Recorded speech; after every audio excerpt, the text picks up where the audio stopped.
Michel Sapin, ministre.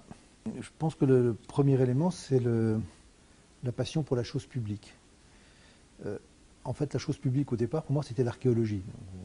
Rien à voir avec la politique, mais il n'empêche, quand vous voulez être chercheur ou lorsque vous voulez être professeur, vous vous intéressez à ce qui est un intérêt plus général, même parfois un intérêt un peu particulier, un peu éloigné de la réalité.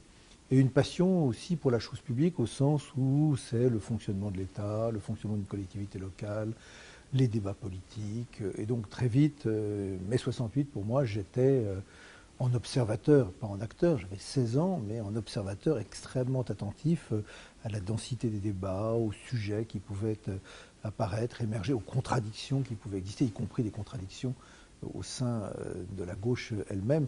Donc voilà, donc c'est tout cela qui m'a toujours passionné et qui m'a donné envie à la fois de pousser des études dans des domaines qui ne soient pas ceux de la gestion, de l'économie ou même du droit, mais dans des domaines de l'intérêt général, jusqu'à ensuite me pousser à aller à l'ENA, parce que l'archéologie, c'était quand même un peu réduit et les possibilités d'emploi étaient quand même elles-mêmes peu nombreuses.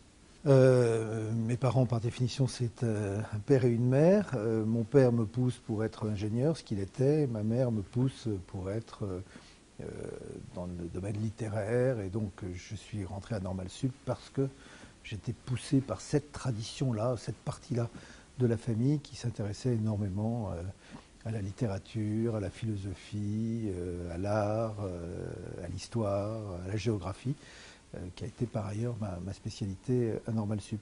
Mais ensuite, très vite, parce qu'à peine rentré à Normal Sup, j'étais déjà très passionné par le débat politique. Et donc, je suis... c'est le seul parti d'ailleurs auquel j'ai jamais adhéré, le Parti Socialiste. Adhéré au Parti Socialiste à l'issue de ma préparation à Normal Sup, une période où on a peu de temps pour faire autre chose que de se préparer, et donc à l'issue. Et je n'ai pas adhéré à la section socialiste de Normal Sup, parce que je trouvais que c'était un peu toujours les mêmes, mais à la section socialiste de chez moi, c'est-à-dire de la petite ville d'Argenton-sur-Creuse. Alors le rapport au travail lorsqu'on prépare Normal Sup, même aussi quand on prépare l'ENA, même si l'ENA paraît peu de choses quand on a préparé Normal Sup, c'est la quantité de travail, c'est l'organisation du travail, c'est les petites fiches, c'est 2 heures sur un sujet, puis 2 heures sur un autre sujet, pour ne pas saturer. C'est une espèce de... On disait souvent que Normal Sup, c'était apprendre à apprendre. Donc c'est au fond s'organiser dans sa manière presque intellectuelle, mais aussi très pratique de se préparer à travailler, c'est organiser une manière qui est éventuellement applicable à tout autre domaine, à tout autre sujet. Et ce qui m'a beaucoup aidé, par exemple, pour aborder des sujets que je ne connaissais pas du tout, comme l'économie, le droit, matière que, naturellement, on fréquente à l'ENA. S'organiser pour apprendre à travailler, c'est à la fois un apprentissage, une volonté, ce sont des professeurs, c'est une manière de vous décrire la façon dont vous devez travailler, c'est aussi une discipline personnelle. Donc j'ai une forme de discipline qui fait que me lever tôt le matin pour travailler, et éventuellement travailler tard le soir, ne me gênera pas. C'est quelque chose qui s'organise de manière assez méthodique. Après, la difficulté, c'est de rendre compatible cette quantité de travail avec le temps nécessaire pour le militantisme. Le militantisme et l'action politique, c'est une toute autre manière. On passe un temps fou à ne pas faire grand-chose, parce que vous allez passer beaucoup de temps dans la voiture pour aller à l'endroit où il va y avoir 1 heure de réunion. Vous allez passer beaucoup de temps à des réunions, surtout quand on est au début du militantisme, pour rencontrer 3 personnes, et non pas pour un meeting de 3000 personnes. Ça, c'est un moment plus accompli de sa vie et de sa vie politique. Et donc, il y a un contraste énorme entre l'intensité lorsque vous préparez à telle école ou à telle autre, lorsque vous préparez votre travail, et le militantisme qui demande voilà, d'accepter, en quelque sorte, de perdre du temps pour valoriser le peu de temps que vous passez au contact avec les gens. J'étais militant extrêmement vite. Je n'ai pas attendu de l'ENA pour être militant. Je n'ai pas attendu de sortir de l'ENA pour être militant. Il n'y a pas, je ne réponds pas à ces clichés qui sont, comme tous les clichés d'ailleurs, en grande partie faux, sur lesquels on passe par l'ENA pour faire de la politique. J'étais dans la politique bien avant l'ENA. J'ai partagé ma scolarité à l'ENA avec d'autres personnalités qui ont aujourd'hui des responsabilités bien plus éminentes, ne serait-ce que le président de la République. Mais moi, j'étais le seul inscrit au Parti socialiste, j'étais le seul dans le militantisme de terrain, avec ce que ça voulait dire de plaisir, de ce militantisme.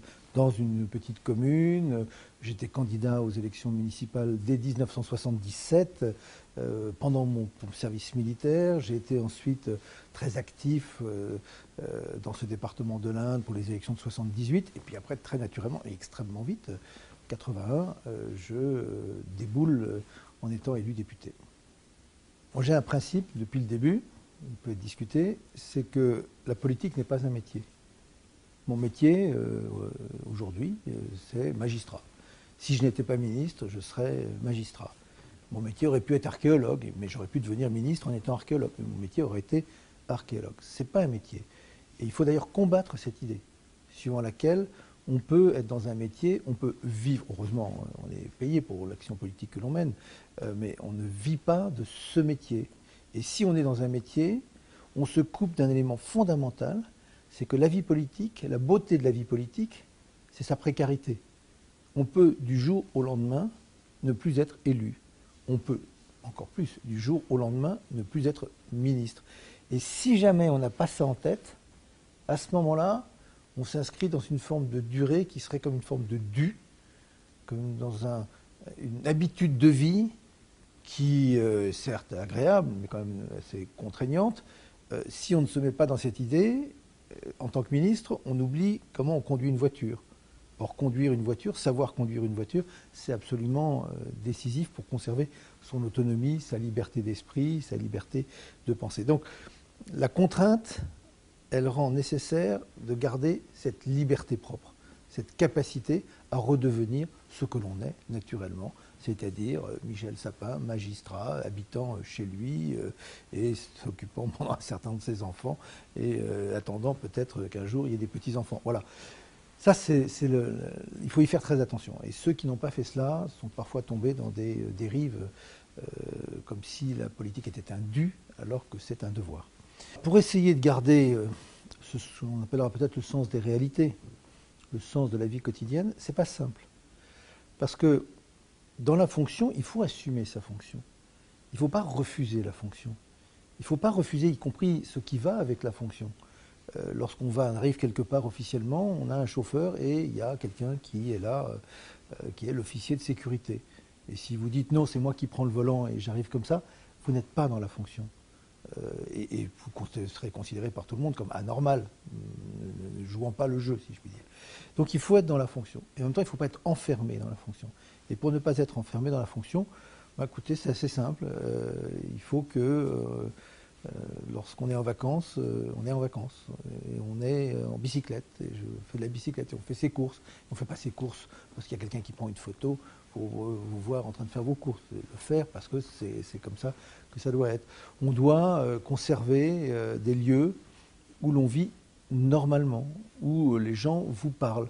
Moi, j'étais pendant des années et des années le maire d'une commune de 5500 habitants, Argenton-sur-Creuse, qui est le lieu où je vis, qui est le lieu où mes enfants étaient à l'école, au collège, au lycée, qui est le lieu où deux de mes enfants aujourd'hui vivent et ont leur propre métier. Pour moi, c'est indispensable que d'avoir ce contact-là. Et les gens me parleront à moi, non pas en tant que ministre, même s'ils ont dans leur regard le fait que c'est la ministre, mais ils me parleront parce que c'est Michel, ou parce que c'est M. Sapin, avec qui on peut continuer à échanger de manière naturelle. Et c'est absolument décisif. Il ne faut pas que ce soit factice, il faut que ce soit vrai. Dans chacune de ces fonctions de maire, de député ou de ministre, les choses sont différentes. Ce sont certes des fonctions électives, on doit le respect à ceux qui vous ont élus, on doit la considération et on se préoccupe de savoir ce qu'ils pensent de vous pour la suite, si je puis dire, des choses ou la suite de la carrière. Mais les préoccupations et surtout les contentements sont très différents. Je vais être le plus concret possible. Quand vous êtes ministre, vous inaugurez ce que votre prédécesseur a lancé et vous lancez ce que votre successeur va inaugurer. Parce que ça ne dure jamais longtemps. Même si vous restez ministre pendant 5 ans, ce qui est déjà une durée considérable, ça n'est que 5 ans. Lorsque vous êtes maire, et que vous êtes un maire reconnu, donc vous êtes réélu, Vous êtes là pour un nombre d'années suffisant pour que tout le processus soit dans votre main. Percevoir un besoin. Il y a besoin d'une crèche. Concevoir la crèche. Quelle crèche? Avec quelle personne? Pour quel besoin? Financer. Je vais chercher les financements. Faire fonctionner la crèche. Et après, vous avez le jugement. C'est bien ou c'est pas bien ce que vous avez fait. Vous avez absolument toute la durée. C'est pour ça d'ailleurs que tout le monde dit, à juste titre, que c'est certainement le mandat le plus satisfaisant, parce que vous vivez complètement toute la chaîne des choses. Lorsque vous êtes député, c'est un peu différent, parce qu'un député, c'est membre d'une majorité. Et un député, il doit agir par lui-même, il a ses propres électeurs, il est dans une circonscription, il doit rendre des services au bon sens du terme, il doit écouter, il doit accompagner, il doit comprendre, il doit inaugurer, mais en même temps, il est dans une majorité. Et ceux qui pensent que quand on est dans une majorité, on peut agir tout seul dans son coin, se trompent. Ça s'appelle ça une discipline de groupe, ou on peut être, c'est-à-dire une discipline de groupe dans l'opposition, et elle est fondamentale, parce que c'est celle qui donne de la crédibilité à votre action en tant que membre de ce groupe-là. Donc vous voyez, ce sont des satisfactions et des contraintes qui sont de nature très différentes dans un cas, dans l'autre ou dans un troisième. Le caractère le plus pesant de ces activités d'élu, c'est d'être le plus souvent, très longtemps, presque continuellement en représentation. Vous pouvez dire autrement, d'être regardé, d'être jugé, d'être jaugé, d'être apprécié, d'être critiqué, mais d'être toujours sous le regard des autres, comme si un acteur était acteur tout au long de sa vie, du moment où il se lève jusqu'à... Donc là, on est acteur et perçu comme tel pendant toute la période. Donc vous vous prenez dans la rue, vous asseyez quelque part, quelqu'un va vous reconnaître, venir vous voir, c'est très agréable, peut-être qu'il va vous dire ce que vous faites c'est nul, ou au contraire, courage, c'est dur, on est avec vous. C'est des paroles qu'on entend beaucoup, surtout en ce moment. Voilà, ça, c'est ce côté d'être continuellement en représentation. Il faut l'accepter, c'est la fonction, et en même temps, il faut conserver ce petit décalage que parfois, par exemple, l'humour permet de conserver pour ne pas être complètement imbu de soi-même. Il est toujours très difficile de savoir ce qu'il y avait de bon, de rude dans tel ou tel ministère, qui sont très différents. J'étais ministre de la Justice, je me suis occupé de grandes réformes, la réforme du Code pénal, j'avais travaillé sur la réforme de la procédure pénale, qui ne s'est accomplie au bout du compte qu'au bout d'une vingtaine d'années, mais bon, vous êtes dans du conceptuel, dans du principe. J'étais une première fois ministre de l'économie et des finances, dans une crise monétaire absolument gigantesque, la première crise mondialisée entre le franc, le mark, au moment où se crée l'euro. Je l'ai vécu extrêmement intensément, et quand je regarde les choses avec recul, je me suis placé 10 ans ou 20 ans après, je me suis dit que ça a été un moment historique. Nous n'aurions pas, le président de la République, le gouvernement, moi-même, tenu le coup à ce moment-là, l'euro peut-être ne serait pas créé, et donc à partir de là, un élément fondamental aujourd'hui de l'identité européenne n'existerait pas. Lorsque vous êtes ministre de la réforme de l'État et de la fonction publique, c'est difficile parce que vous avez des négociations avec des partenaires sociaux qui sont exigeants, on peut le comprendre, des échecs. J'ai vécu à ce moment-là un échec, l'échec d'une négociation salariale, dont peut-être les conséquences ont été graves ensuite au moment de l'élection présidentielle avec un Lionel Jospin à quelques milliers de voix passant en troisième et donc mettant la France dans cette situation terrible d'avoir à choisir entre un Le Pen déjà à l'époque et un Jacques Chirac, ce qui était la négation même de la démocratie comme choix. Et quand vous êtes ministre du Travail, ce que j'ai été aussi, c'est un poste où il y a une matière humaine, là aussi la négociation, mais l'aide à la négociation des autres, entre patronat et syndicats, où le code du travail, au-delà de son caractère libre, lourd, c'est aussi de la matière sociale. Le code du travail, c'est la protection du salarié, c'est la protection du travailleur. C'est l'invention même du 19e siècle, lorsqu'il a fallu essayer de protéger chaque individu par rapport à l'exploitation dont il pouvait être l'objet. Donc il y a là, à chaque fois, des caractères passionnants ou des contraintes qui sont de nature très différente. Alors, ministre des Finances, pas dès les premiers jours, donc au bout de 2 ans, Donc après une certaine période, avec ses réussites et ses difficultés, et dans un contexte différent qui est au fond rechercher la croissance, c'est-à-dire la capacité à créer de la richesse supplémentaire et de l'emploi supplémentaire qui devient décisif. Pour dire les choses assez simplement, les premières années, c'était sortir de la tempête financière et de ses conséquences sociales gravissimes, sortir de la tempête autour justement de l'euro, de la zone euro qui risquait d'éclater, prendre des décisions difficiles, dures, augmentation d'impôts. Ça, c'est ce qu'a fait mon prédécesseur et ce qu'il a eu à assumer. Là, le moment est crucial. On a retrouvé un peu de croissance, mais trop peu de croissance. Trop peu pour faire reculer le chômage.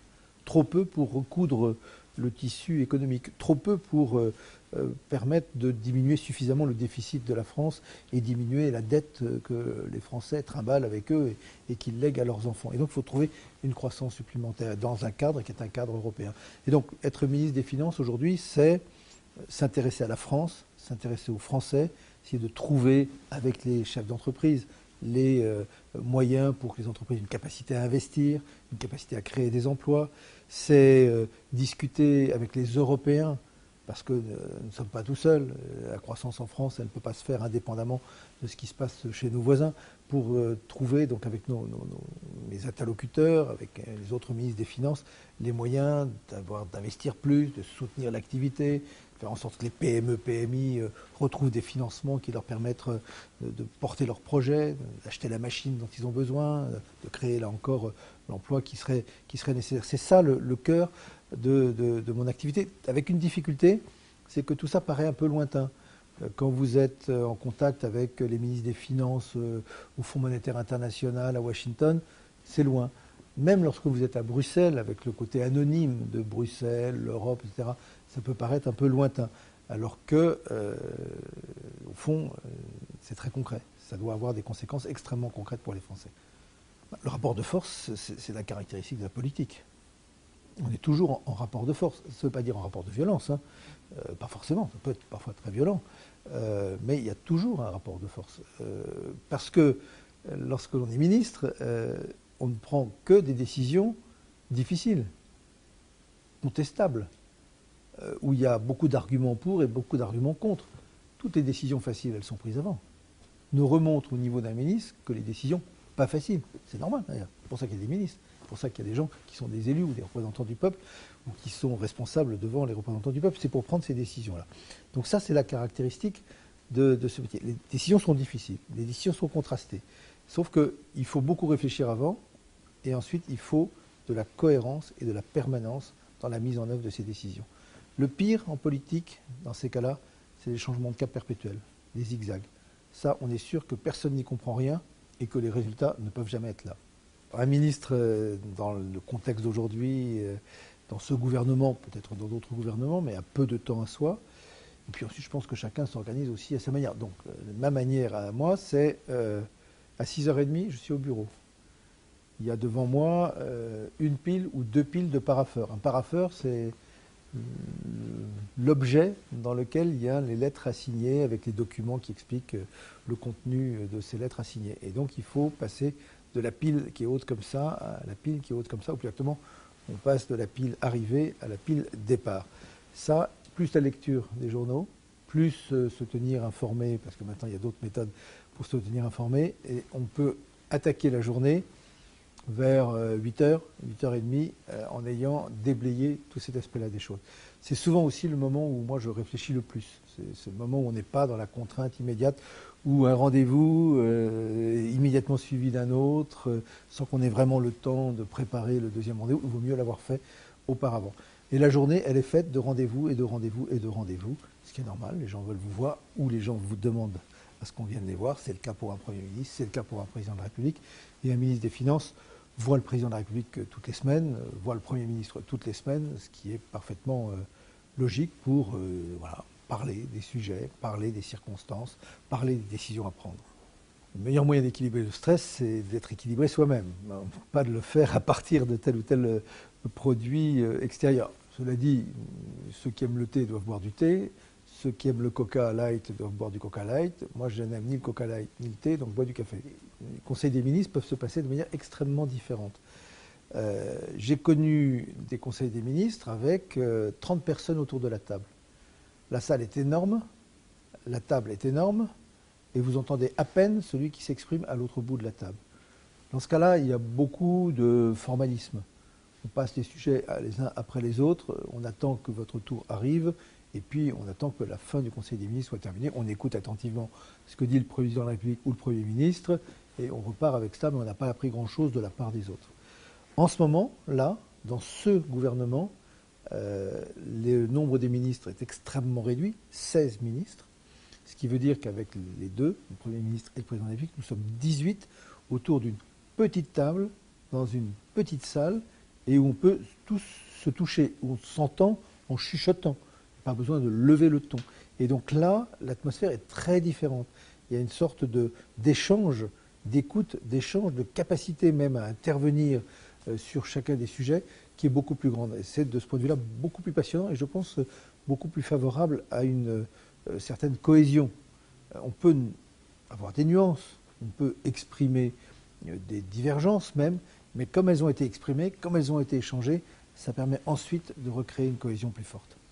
Je pense qu'un ministre ne doit pas être l'expert de son domaine. Il ne doit pas être idiot, il ne doit pas être ignare, il doit être capable d'apprendre, il doit être capable de comprendre. Mais pour prendre un exemple un peu précis, je pense qu'un bon ministre de l'Agriculture, ce n'est pas un agriculteur. C'est quelqu'un qui comprend l'agriculture, qui comprend les enjeux, qui est en dialogue avec les représentants des agriculteurs. Mais ce n'est pas l'agriculteur. Parce que lui, il va le voir par un prisme trop étroit, trop technique. Et c'est vrai dans tous les domaines. Donc il faut un état d'esprit, il faut une ouverture d'esprit, il faut une capacité de décision, il faut une capacité de synthèse. C'est ça, me semble-t-il, les qualités qui sont nécessaires pour occuper quelque poste que ce soit au sein d'un gouvernement. Ma préoccupation toujours, et je le dis souvent à mes collaborateurs, j'emploie ce terme-là, c'est quelle est la trace que nous laissons au-delà de ce que l'on fait jour après jour, au-delà des décisions d'urgence, au-delà de ce qui fait les unes des colonnes mais qui sera oublié la semaine d'après, lorsque dans 5 ans ou dans 10 ans, soi-même ou d'autres regarderont la période, qu'est-ce qui restera? Qu'est-ce qui restera de cette année, ces 2 années, ces 3 années à la tête d'un ministère? Et ça doit être une préoccupation. Ça ne doit pas être une obsession, mais ça doit être une préoccupation parce que c'est la manière de passer au-delà de l'écume. C'est la manière de penser en son action dans la durée. Et au fond, c'est la manière de n'être plus Michel Sapin, mais d'être un acteur dans une nation, dans l'histoire d'une nation, un élément dans une histoire et pas simplement un moment intéressant, agréable, mais qui s'oublie avec le temps qui passe.